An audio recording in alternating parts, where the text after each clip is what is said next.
Hi, folks, and today I thought I'd talk a little bit about your foot strike when you're running as well as your cadence because those two things are related.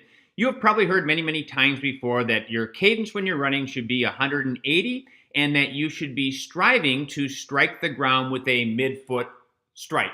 I'm going to tell you, I couldn't care less. If you're 180, I couldn't care less if you strike with the midfoot.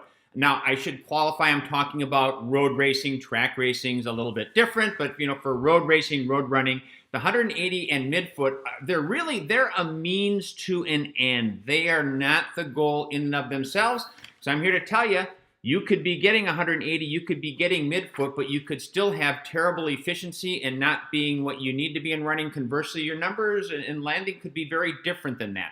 So in general, I don't recommend that people should try and change your foot strike.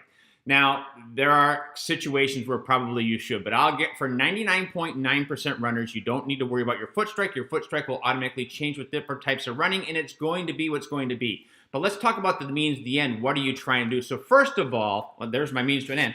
When you're striking, whether it's the heel, whether it's the midfoot, whether it's on your toes, the goal is that you have kind of a soft knee and that you're landing underneath or not underneath, but very near your center of mass when you're running. So one of the reasons people talk about a heel strike being bad is that most recreational runners, unfortunately, are overstriding, which means you're not on that soft knee, you're not near your center of mass, but the problem isn't the heel strike, the problem is the foot placement and where it is.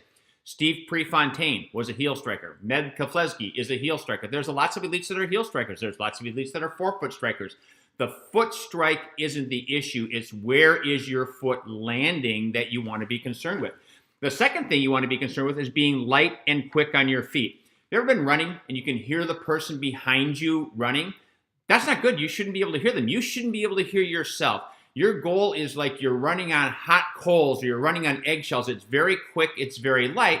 That's a little bit where the 180 comes from as well. Not only is it hard to be light and quick on your feet if your cadence is slower or overstriding, but it's the light and quick that you want. It's not necessarily the cadence. And I can show you people that have a cadence of over 180, but they're not light and quick on their feet. So that faster cadence does them no good. Conversely, I know people who have a much slower cadence, but they're very light and quick on their feet, and they have good foot placement, and that's really what it's all about. So think about where that foot is landing and think about being light and quick. So here's a couple examples. First, I'll show you some examples with my shoes. I'm a heel striker.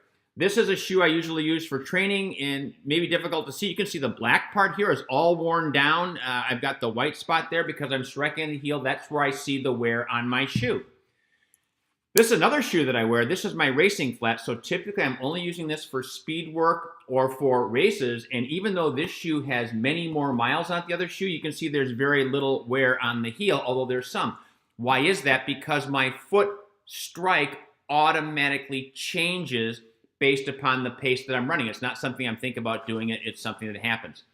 Here's a couple examples. This first runner, you can see in both cases, they happen to be heel strikers. That's just kind of a coincidence. But you can see in this first case, up at the top, that foot is landing underneath a soft knee, and that foot is landing relatively close to this runner's center of mass. What that means is when that foot comes down, it's going to very quickly come underneath. It's not going to interrupt the stride at all. It's going to be very smooth and being able to run through. So you want to be soft knee and very close to your center of mass. If you look at the one in the bottom, you can see that that knee is almost straight out. It also happens to be a heel strike. It's pretty difficult to overstride and not heel strike. Again, that's why the heel striking gets the bad name, but it's not the strike, it's the foot placement. When your foot is way out in front like that, what's going to happen is when that foot lands, rather than just coming through, it's going to stop for a brief second. You won't feel it happening, but you actually stop your body. Now, you're trying to spend your energy going forward, not stopping, but you stop, and then you have to kind of vault yourself up over your foot while you're running. Again, that's more wasted energy because you're pushing yourself up, not just pushing yourself forward. So again, looking at that first one, that goal, I don't care where that foot is landing from a standpoint of heel, midfoot, toe. You kind of want that soft knee. You want to be very close to the center of mass. If you could see the full person, you'd see that's fairly close to the center of mass. In the person in the bottom, they're way out in front. So think about foot placement, that's important. Think about being quick and light on your feet, and realize that the type of strike you have and your cadence are simply means to an end.